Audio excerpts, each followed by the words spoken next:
Hello, Gary at Remap and Revive, here with a Ford Tourneo Connect. It's a minibus stroke taxi, works around 14-15 hours a day most days.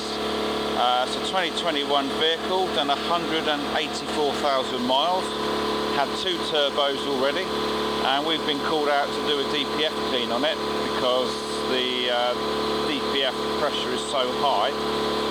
The DPF was showing 228% full, and we could not get the chemicals down this